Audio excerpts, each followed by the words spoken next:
한번 받아하겠습니다. 은혜를 따라 사는 믿음. 다시 한번 받아합시다. 은혜를 따라 사는 믿음.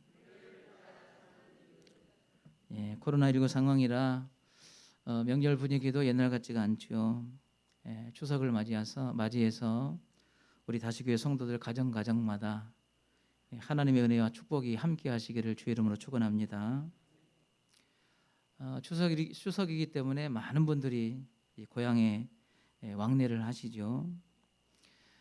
고향에서 이런 명절 때 고향 찾아오는 분들이 고향 분들에게 자기의 성공한 모습을 보여주고자 하는 마음은 다 한결같지 않을까 하는 생각이 듭니다.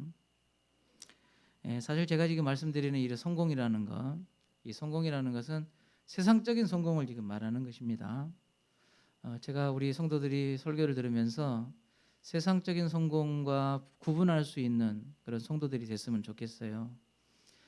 우리는 세상적인 성공을 추구하는 사람들이 아니라 신령한 성공을 추구하는 사람들입니다. 우리 성도들은 누구에게 박수를 보내야 됩니까? 예, 세상적인 성공을 하는 사람이 아니라 신령한 성공을 하는 사람들을 향하여서 박수를 보내야 되고, 그들을 우리가 높여야 되고, 또 그들을 칭찬해야 되고, 그들을 잘했다고 여러분 격려해야 되지 않겠습니까? 세상적 성공을 자랑하는 것이 아니라 신령한 성공을 자랑하는 성도들이 됐으면 좋겠어요. 여러분, 세상적인 성공하는 거 뭔지 아시죠? 우리가 세상적인 성공이 뭐예요? 출세하는 거잖아요. 돈 많이 버는 거잖아요. 땅도 크고 집도 크고, 여러분 차도 그냥 뭐 몇 억짜리 차, 그런 차들은 때도 안 탄가 봐. 반질반질해요. 얼마나 반질반질한지. 예? 그럼 우리 성도들이 명절에 그냥 고급 승용차 몇 억짜리 차를 타고 옷도 그냥 비싼 옷 딱 입고, 명절에 와가지고 가족들 어머니들한테 용돈을 주는데 그냥 큼직큼직하게 용돈 막 쓰고, 그러면 사람들은 이거 저 사람 성공했는가 보다. 그리고 그렇게 마음껏 주지 못하는 내 자신을 보면 갑자기 초라해지고, 그냥 찾아가기도 그냥 민망해지고. 왜 이런 일이 벌어지느냐 하면 세상적 성공이라는 것이 우리 마음속에 딱 자리를 잡아 있으니까 그런 것을 보고 마음이 뒤틀리고 주눅이 들고 주저앉고 슬프고 괴롭고, 이 세상적 성공이 우리의 마음에 자리 잡아 있으니까 이런 현상이 일어난다고 말이죠. 물론 하나님을 믿지 않는 사람, 예수 그리스도를 나의 주로 고백하지 않는 사람들은 그렇게 사는 게 맞습니다. 그렇게 살아야 맞아요. 그러나 하나님을 나의 아버지로, 예수 그리스도를 나의 주로 고백하는 성도들은 세상적인 출세, 세상적인 성공을 꿈꾸는 사람들이 아니라 신령한 성공을 꿈꾸는 사람들이기 때문에 세상적 성공을 바라보는 눈도 달라져야 된다. 저는 그렇게 말씀드리고 싶어요.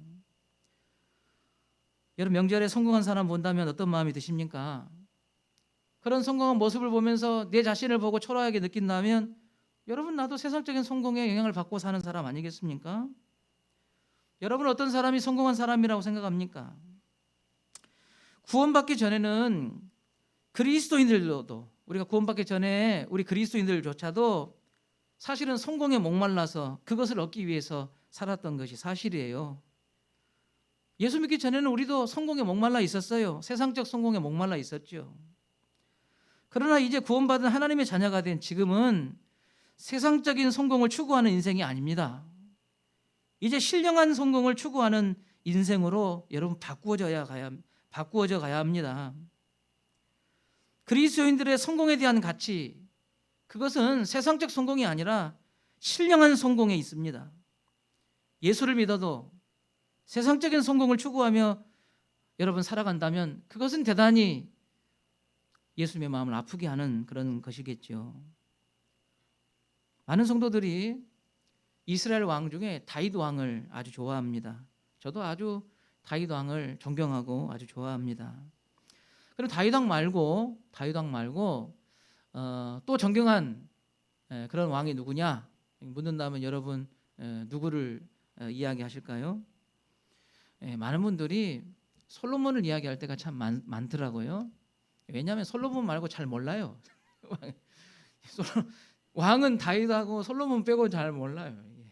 뭐 이름도 이상하고 다들. 그러니까 뭐 맨날 어렸을 때부터 들었고 맨날 설교 들으면 다윗 솔로몬밖에 왕은 없는데 북이스라엘의 왕은 19명이 있고 남유다의 왕은 20명이 있어요. 예. 그러니까 되게 많죠. 아주 많은데 이스라엘 왕가들은 이렇게 총 통틀어서 남북 합쳐서 39명의 왕들이 있잖아요. 그런데 이 왕들을요, 성경을 보면 두 줄로 세웁니다. 두 줄로. 한 줄은 어떤 줄이냐면 다윗 왕을 제일 앞에 두고 그 뒤에 줄을 세워요. 그리고 한 줄은 르호보암, 아합이라는 왕들을 앞에 세워놓고 그 뒤에 줄을 세웁니다. 그래서 이 두 줄을 가지고 평가를 하는 거예요. 자, 9번째 9대 왕, 11대 왕. 자, 이 사람은 다윗의 줄에 세울 건가, 아합의 줄에 세울 건가, 이 두 가지를 판단하는 거예요. 그래서 다윗의 줄에 세운 사람들은 다윗의 줄에 세우고 아합의 줄에 세울 사람들은 아합의 줄에 이렇게 쭉 세운단 말이에요. 그런데 안타까운 것은 이스라엘의 39명의 왕들 중에 다윗의 줄에 세운 사람은 몇 명 없어요. 아합 왕의 줄에 세운 사람이 대부분입니다. 저는 이 오늘 말씀에 등장하는 솔로몬이 아니라 사실은 솔로몬은 세상적 성공을 한 사람의 대표적인 사람일 수 있어요. 저는 그러나 솔로몬을 자랑하고 싶지는 않아요. 오늘 말씀 보면 히스기야라고 하는 왕이 나와요. 이 히스기야 왕은 남유다의 13번째 왕입니다. 이 히스기야 왕은 저는 이 다윗의 줄에 세우는 일에 저는 주저하지 않습니다. 저는 개인적으로 솔로몬보다 히스기야가 훨씬 수준 있는 성도라고 생각합니다. 값어치 있는 왕이라고 저는 생각하고요. 죄송한 제 개인적인 거예요. 솔로몬은 히스기야 왕을 따라올 수 없을 정도로 히스기야 왕은 정말 멋진 왕입니다. 멋진 왕. 오늘 말씀에 등장하는 남유다 13대 왕 히스기야는 다윗의 줄에 선 사람이 맞아요. 역대하 29장 2절 말씀을 보십시다. 읽겠습니다. 히스기야가 그의 조상 다윗의 모든 행실과 같이 여호와 보시기에 정직하게 행하여. 열왕기상 18장 5절 6절 읽겠습니다. 히스기야가 이스라엘 하나님 여호와를 의지하였으며 그의 전후 유다 여러 왕 중에 그러한 자가 없었으니 곧 그가 하나님 여호와께 연합하여 그에게서 떠나지 아니하고 여호와께서 모세에게 명령하신 계명을 지켰더라. 아멘. 자, 이런 평가를 받은 왕이 지금 왕이 올랐어요. 그래서 이 왕이 올라서 첫 번째 한 일이 뭐냐 하면 사회를 개혁하는 일을 했습니다. 이 바꾸는 일을 했어요. 왜 히스기야 왕이 이 남유다를 바꿔야만 했는가? 그러면 자기 아버지의 영향이 컸어요. 자기 아버지가 아하스라는 왕이에요. 12대 왕이 아하스 왕인데 아하스 왕은 하나님을 믿지 않는 사람입니다. 나라 전체를 우상 숭배하는 장소로 다 바꿔버렸어요. 그러니까 정치와 제도와 모든 사회를 우상 숭배하는 자리로 바꿨어요. 그러니까 외국에서 신령하다고 하는 그런 신들이 있으면 다 수용하고 그런 신들을 누구든 상을 만들어서 거기에 절하고 제사하는 것도 다 허용해주고 그리고 심지어 성전 하나님 앞에 예배하는 성전 문까지 닫아버리고 그리고 성전 안에다가 이방 신들의 제단을 막 쌓아놓고 얼마나 가증한 일들을 했는지 몰라요. 여러분 성경에 역대하 28장 24절 25절 말씀에 보면 그런 내용이 잘 나와 있어요. 읽겠습니다.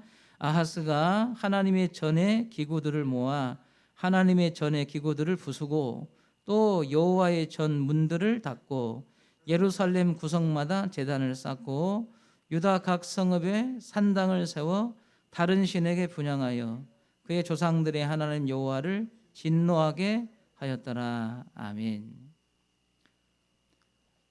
하나님께서 세운 나라인데 그 나라의 왕이 하나님의 뜻과는 정반대의 길로 정치를 하고 있는 거예요.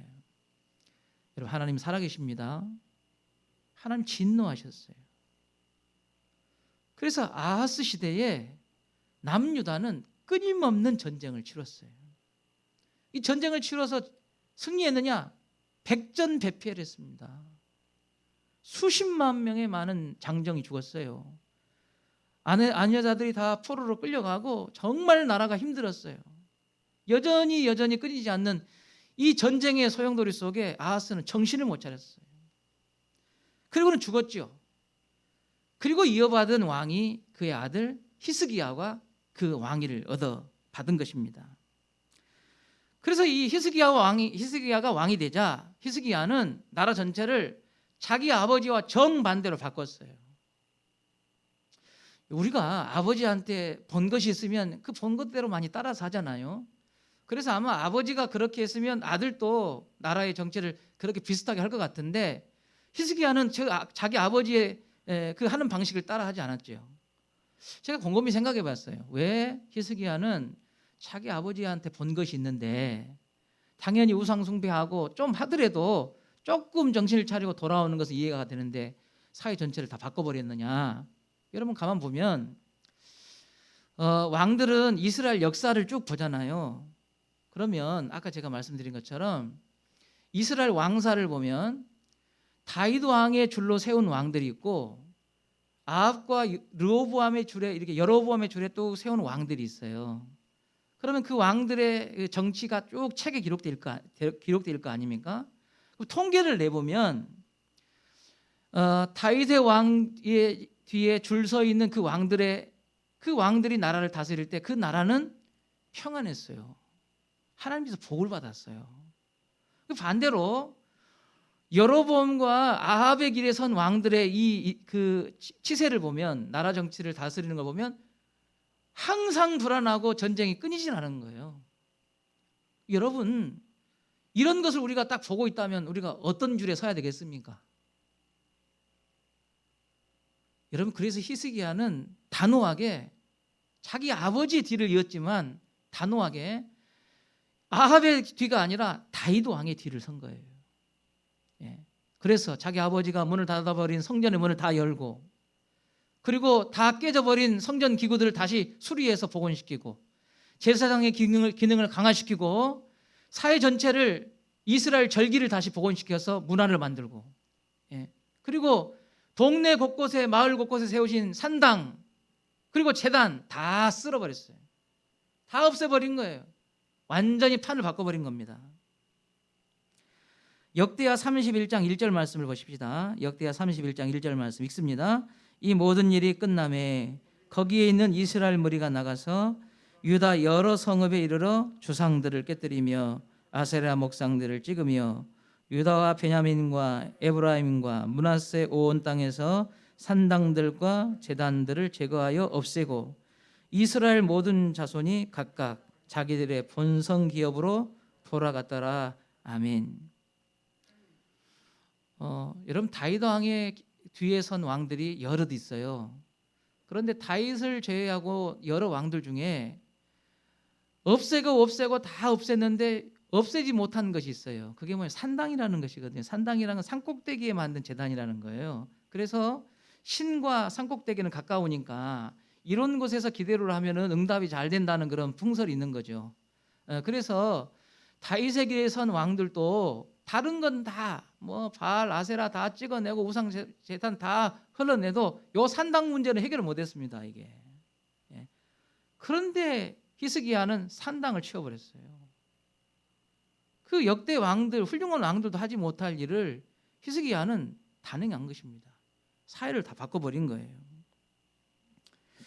나라의 제도와 정책을 하나님의 말씀인 성경에 입각해서 하나님의 말씀인 성경에 입각해서 재정비한 것입니다. 새롭게 바꾼 거예요.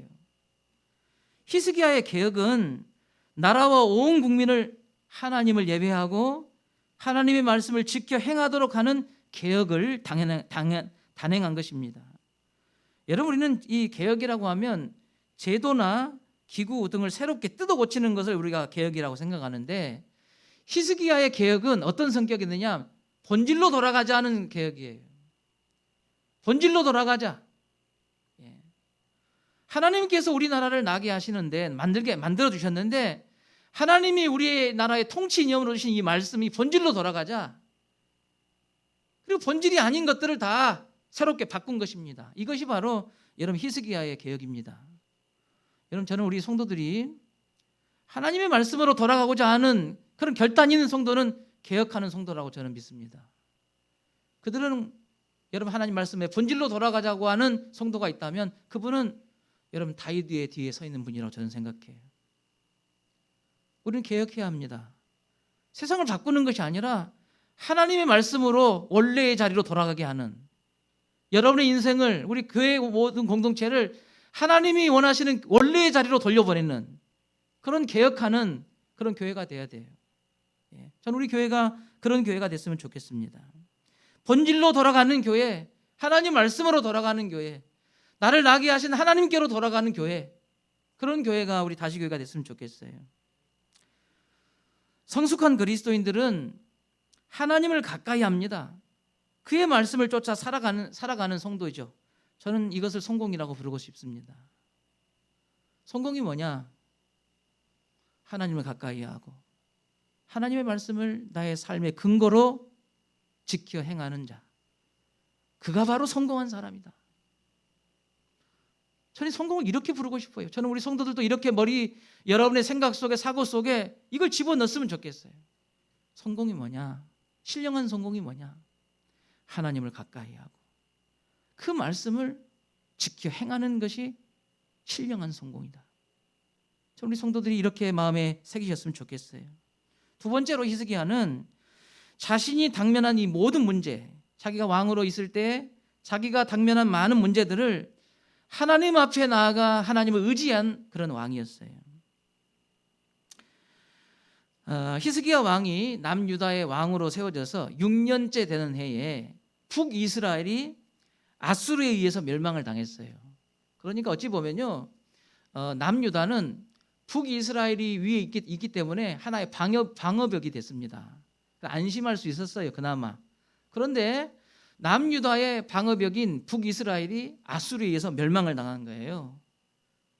아수르의 제국이 얼마나 물 밀듯이 퍼져 들어왔냐면 아주 순식간에 주변에 있는 여러 나라들, 블레셋, 암몬 다 점령해 버렸어요. 그래서 덩그러니 남아있는 것이 이제 남유다만 지금 남아있는 상황이 됐습니다. 엄청난 불안과 압박이 지금 남유다에 지금 퍼져가죠. 그런 차에 아수르 왕이 편지를 보냅니다. 남유다 왕 히스기야 왕한테. 그 내용이 뭐겠어요? 하나님이 너희를 구원해 줄 것 같으냐? 다른 나라도 신들은 많았다. 그런데 그 신들은 우리 신 앞에 다 무릎을 꿇고 다 망했다. 너희 여호와가 너희를 구원할 것 같으냐? 너희는 망한다. 항복해라. 이런 서신입니다.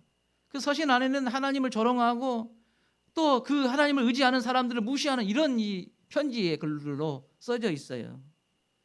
여러분, 이럴 때에 히스기야 왕이 그 편지를 받아들고 한 행동을 보십시오. 열왕기하 19장 14절 15절 말씀을 읽겠습니다. 히스기야가 사자의 손에서 편지를 받아보고 여호와의 성전에 올라가서 히스기야가 그 편지를 여호와 앞에 펴놓고 그 앞에서 히스기야가 기도하여 이르되 그릇들 위에 계신 이스라엘 하나님 여호와여, 주는 천하만국의 홀로 하나님이시리라. 주께서 천지를 만드셨나이다. 아멘. 기도했다는 것이죠. 하나님 의지했다는 거예요. 이 절대절명의 문제 앞에 어찌 보면 여러분 그 아수르와 남유다는요, 전력으로 따지자면요, 아수르는 큰 어른이고요, 남유다는 유치원생들 같은 애예요, 애. 여러분, 이 어른하고 이 애하고 싸운다고 생각해 보세요. 이게 되겠습니까? 이건 해보나 마나 뻔한 거예요. 이런 상황이 놓여 있을 때 히스기야 왕은 하나님이 우리를 민족을 살릴 분은 하나님밖에 없다 하는 분명한 목적을 가지고 하나님 앞에 기도한 것이죠. 하나님은 히스기야와 선지자 이사야의 기도 그리고 백성들의 간구를 여러분 들으셨어요. 그래서 남유다에게 하나님이 은혜를 베푸시는데 히스기야가 기도하고 온 백성이 기도할 때 하나님께서 하나님의 사자를 아수르 대군 가운데 보내셔서 18만 5천 명을 거기서 쳐 죽입니다. 하나님의 기적이 일어난 거예요. 하나님이 역사하신 것입니다. 그래서 이 황당한 전쟁에 패하여서 아수르 왕 사네립이 자기 고국으로 도망갔는데 고국으로 도망간 사내립 왕은 정적에 의해서 살해를 당합니다. 암살을 당해버려요. 철저히 하나님 무너뜨리신 거예요. 여러분, 우리 하나님은 여러분 이런 하나님입니다. 하나님께서 아수르 대군과 그의 왕을 제거하신 거예요. 히스기야는 병들었을 때 하나님 앞에 기도했다는 것도 우리가 잘 알 수 있어요. 히스기야가 병들어 죽게 되었을 때 하나님 앞에 울고 기도하는 히스기야의 모습을 우리가 볼 수가 있습니다. 열왕기하 20장 1절과 3절 말씀을 2절과 3절 말씀 보십시다. 히스기야가 낯을 벽으로 향하고 여호와께 기도하여 이르되 여호와여 구하오니 내가 진실로 전심으로 주 앞에 행하며 주께서 보시기에 선하게 행한 것을 기억하옵소서 하고 히스기야가 심히 통곡하더라. 아멘. 여러분, 선지자 이사야로부터 네가 죽을 것이다 하고 통보를 받았을 때 사망 통지 선고를 받은 거예요. 히스기야가 살려달라고 기도를 했습니다. 여러분, 죽음이 무서워서 기도했겠습니까?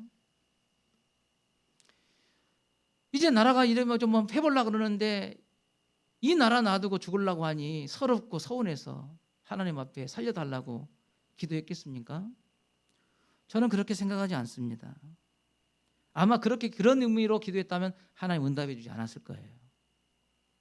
근데 하나님이 응답해 주신 것은 아마도 나라가 위기의 상황에 처해 있을 때 하나님이 만약 나를 데려가시면 이 남유다의 미래가 걱정이 되고 하나님이 더 기회를 주신다면 남유다에 남겨진 이 믿음의 반석, 이 믿음의 반석을 좀 더 나에게 시간이 주어진다면 이 믿음의 반석을 견고하게 할 것 같은데 하나님이 내 생명을 데려가신다니 하나님 조금만 나에게 시간을 더 주십시오. 자기의 영화를 위해서 자기의 건강과 형통을 위해서 기도하는 것이 아니라 하나님의 나라를 위하여 기도했다고 저는 생각해요. 그래서 하나님이 그 기도를 응답해 주셔서 그가 성경에 보니까 15년의 생명을 연장받았다. 그렇게 성경은 기록하고 있지 않습니까? 여러분, 어떤 사람이 성공한 인생입니까? 신령한 성공을 한 사람입니까? 저는 이 그리스도 안에서 신령한 성공을 한 사람이라고 한다면 크든 작든 하나님께 기도하고 그 기도를 통해서 하나님을 의지하는 그런 사람이 신령한 성공을 하는 사람이다. 그렇게 저는 말하고 싶어요.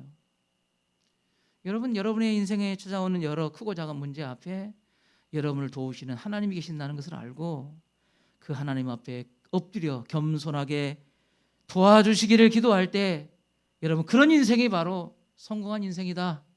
신령한 성공을 꿈꾸는 자다. 저는 그렇게 말하고 싶습니다. 바로 히스기야가 그와 같은 인생을 산 것입니다.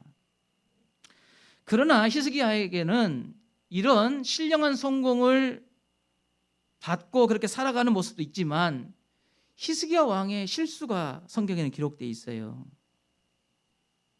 히스기야 왕이 나라를 하나님의 말씀으로 개혁하고 위기의 순간에 기도하면서 하나님을 의지하는 신앙을 가진 그런 사람이었는데 그 결과 하나님이 히스기야 왕의 믿음 위에 나라에 평안을 주셨고 부귀와 명예도 주셨어요. 여러분 오늘 읽으신 역대하 32장 있는 말씀을 쭉 보세요. 히스기야가 얼마나 많은 세상적 복도 같이 받았는지 몰라요. 금은이 쌓아둘 곳이 없을 정도로 많으니까 창고를 또 만들고 그냥 소나 양떼가 너무 많아가지고 막 성을 만들고 이 정도로 세상적인 그런 부와 명예도 가진 사람이거든요. 하나님께서 이 성공한 믿음 위에 이와 같은 복을 주신 것입니다. 그러나 히스기야에게는 시험이 찾아왔어요. 어떤 시험이 찾아왔느냐?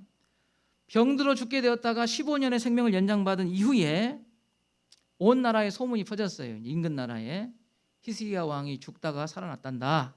하나님이 그를 고쳐줬단다. 소문이 난 거예요. 그래서 저 먼 페르시아에 있는 바벨론이라는 나라가 사신을 보낸 겁니다. 우리나라들도 여러분 그 국가에 누가 돌아가시면 사절단 보내잖아요. 조문 갔다 오라고 보내잖아요. 그런 것처럼 히스기야 왕이 병들었다가 살아났다고 하니까 저 먼 나라 바벨론 나라에서 사신을 지금 보내가지고 축하하려고 보낸 거예요. 근데 이 시기가 아주 기가 막힌 타이밍이었어요. 왜 이게 기가 막힌 타이밍이냐 그러면 남유다는 지금 잠깐 동안 아수르의 손에서 벗어난 것처럼 보이지만 아수르가 언제 재정비해서 쳐들어올지를 모르는 상황이에요. 아무리 18만 5천 명이 떼죽음을 당했다 하더라도 다시 군사를 모아가지고 쳐들어오면 이 속수무책이거든요. 불안한 거예요 이게. 이런 상황이 있는 형편이었고, 바벨론 나라는 아수르 나라 때문에 계속적인 압박을 받고 있는 그런 시대였습니다. 이런 상황이었어요. 그러니 이런 상황에서 사절단을 보냈다 하는 것은 다른 의도가 있는 거예요. 어떤 의도겠어요? 동맹입니다. 동맹을 맺자, 그런 뜻이에요. 사실은 축하하러 왔지만 이 바벨론 나라 사신들의 속내는 네 나라와 내 나라가 같은 처지니 우리 같이 손을 좀 잡아보자. 그래서 아수르를 좀 우리가 견제해서 서로 좀 도와주자. 이런 취지로 지금 사절단을 보낸 거죠. 여러분, 히스기야가 정치하는 사람 아닙니까?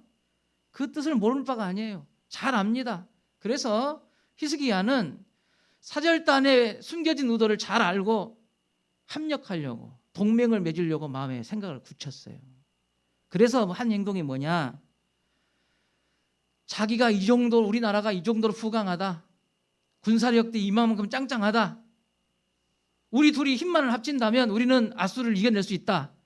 이걸 아수르 사절단, 이 바벨론 사절단들에게 보여준 거예요. 열왕기하 20장 13절 말씀입니다. 열왕기하 20장 13절 말씀 읽습니다. 히스기야가 사자들의 말을 듣고 자기 보물고의 금은과 향품과 보배로운 기름과 그의 군기고와 창고의 모든 것을 다 사자들에게 보였는데 왕궁과 그의 나라 안에 있는 모든 것 중에서 히스기야가 그에게 보이지 아니한 것이 없더라. 아멘. 여러분, 바벨론 사절단들에게 히스기야가 뭘 보여줬어요? 네, 한마디로 세상적 성공을 보여준 겁니다. 세상적 성공이잖아요. 그 문이 얼마나 많은지, 내가 거느리고 있는 병사가 얼마나 많은지, 그들이 무장하고 있는 병기들과 말들과 얼마나 내가 인간적인 출세를 했는지, 그걸 지금 보여준 거예요. 지금 인간적 성공, 세상적 성공을 지금 보여주고 있는 것입니다. 이것이 히스기야의 가장 큰 실수가 됐어요. 어떤 의미에서 보면 히스기야는 정치인으로서 자기 능력을 지금 보여주는 그런 아주 기가 막힌 대목이기도 해요. 정치인이 때로는 이렇게 힘도 합치고 이렇게 해야 되잖아요. 그러나 하나님은 히스기야의 정치력을 평가하신 것이 아니라 히스기야 왕 속에 담겨진 숨은 마음을 하나님은 보셨어요. 히스기야 왕 속의 숨은 마음이에요. 어찌 왕으로서 이런 상황에서 정치력을 발휘해서 같은 나라가 손을 합치고 아수르를 견제하는 것도 아주 훌륭한 정치력이에요. 그러나 그 정치력 속에 숨어 있는 히스기야의 마음 속에 있는 것, 하나님은 그걸 보신 거예요. 그것. 역대하 32장 25절 말씀 읽겠습니다. 자, 읽습니다. 히스기야가 마음이 교만하여 그 받은 은혜를 보답하지 아니하므로 진노가 그의 유다와 예루살렘에 내리게 되었더니. 아멘. 여러분, 이 세상적인 성공을 보여주는 히스기야 마음속에 하나님이 보신 것이 있어요. 그건 그의 교만을 보셨어요. 여러분, 무엇이 그를 교만하게 했어요? 세상적 성공이 그를 교만하게 한 거예요. 물론 우리가 성경을 보면 히스기야가 이런 상황에서 또다시 하나님의 질책을 받을 때 자신의 잘못된 마음을 다시 하나님을 고백하며 회개하고 돌아옵니다. 그러나 그 순간 일시적으로 히스기야의 눈에 보이는 것은 금음이 보이고 군사가 보이고 병마가 보이고 무기가 보이고, 그 마음속에 이 모든 것을 다 자신의 노력과 힘과 능력으로 수고로 얻어진 것처럼 그가 착각하는 순간에 그 마음은 교만으로 가득 차게 됐다, 그 말이죠. 그 결과 역대하 32장 31절 말씀 보면, 자, 함께 읽겠습니다. 그러나 바벨론 방백들이 히스기야에게 사신을 보내어 그 땅에서 나타난 이적을 물을 때에 하나님이 히스기야를 떠나시고 그의 심중에 있는 것을 다 알고자 하사 시험하셨더라.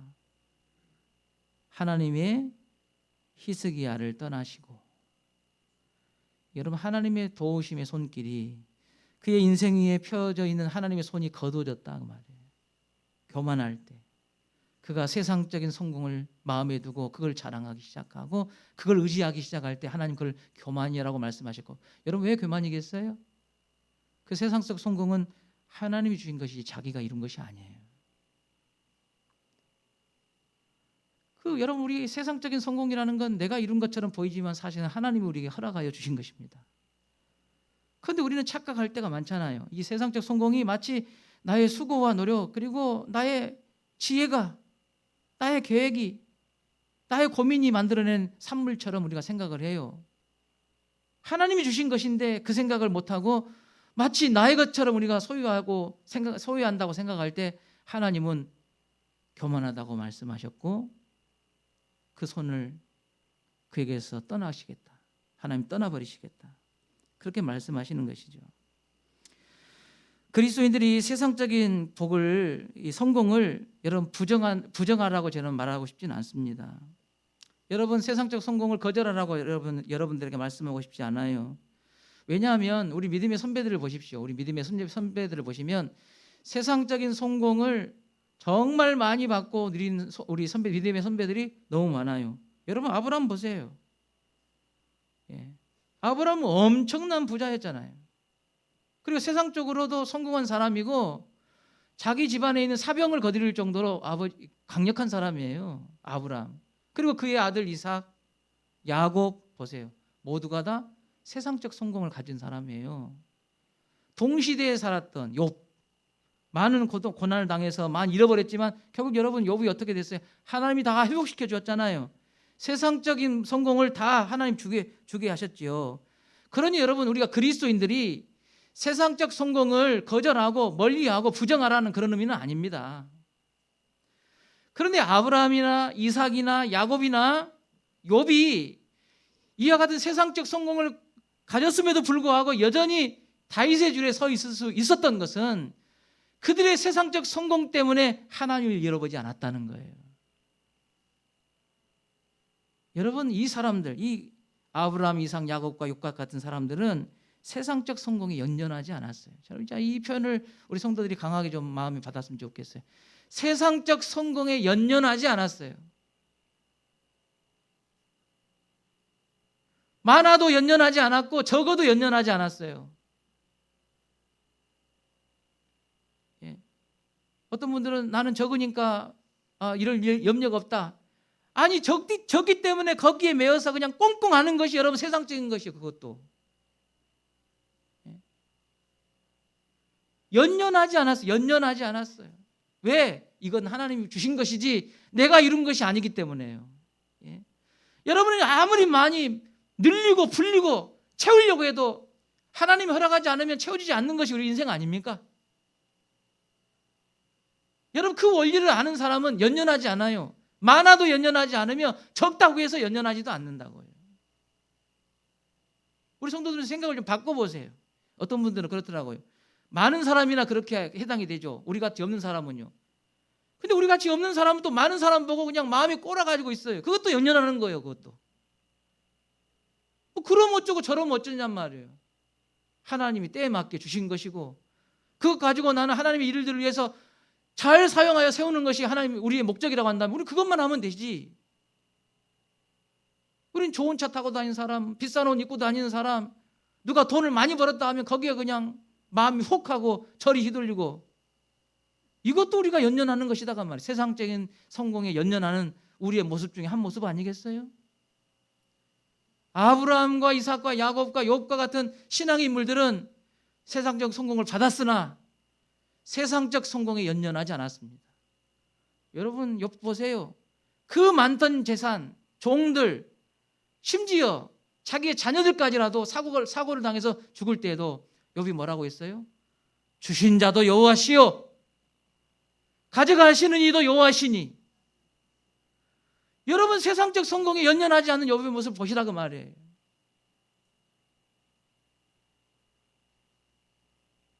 저는 우리 다시교회 성도들이 성숙한 믿음의 사람들이 되었으면 좋겠습니다.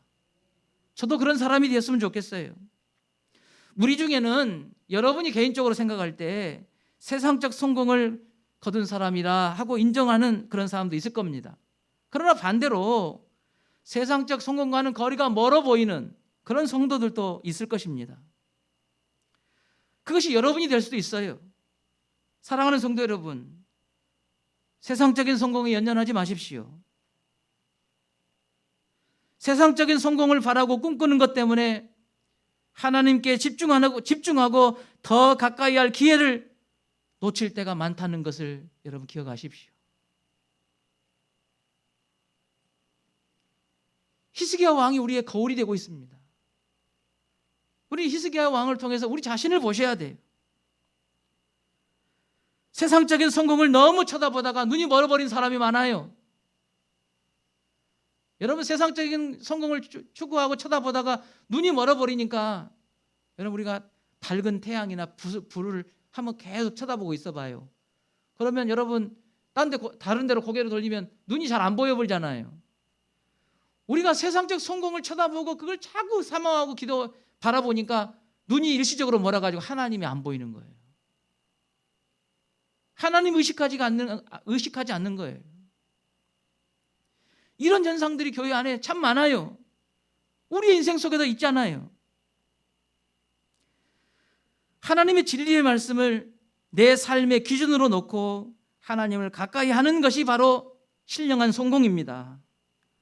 나의 인생 전체를 하나님께 맡기며 기도하는 인생이 성공한 인생이에요. 신령한 성공입니다. 여러분, 눈에 보이는 결과는 내 영역이 아니에요. 눈에 보이는 결과는 내 영역이 아니라고요. 많고 적고 그건 내 영역이 아니에요. 그건 하나님의 영역이에요. 내 영역이 뭐냐면 많고 적고 하는 그 결과에 이르는 이 과정이 내 영역인 거예요. 이 과정. 그러니까 이 과정에 나는 하나님의 말씀을 기준으로 놓고 그 말씀을 이루어가는 삶을 살면서 끊임없이 모든 문제와 상황 앞에 하나님을 의지하고 산다면 이것으로 우리는 성공을 이야기해야 된다 그 말이에요. 이걸로. 결과는 하나님이 알아서 하실 일이에요. 이 과정이 이와 같은 인생을 산다면 여러분은 성공한 인생이에요. 그가 바로 성공한 인생이에요. 여러분, 과정에 의미를 두세요. 결과는 하나님의 것이에요. 과정에 의미를 두시라 그 말이에요. 결과가 좋으면 다 좋은 것이 아니란 말이죠. 사랑하는 다시교회 성도 여러분, 은혜를 따라 살아가시는 성도들이 되시기를 바랍니다. 우리는 은혜를 따라가야 돼요. 하나님의 은혜를 따라가야 됩니다. 우리 다시교회 성도들이 하나님의 은혜를 따라가는 성숙한 성도들 되시기를 주의 이름으로 축원합니다. 하나님 아버지,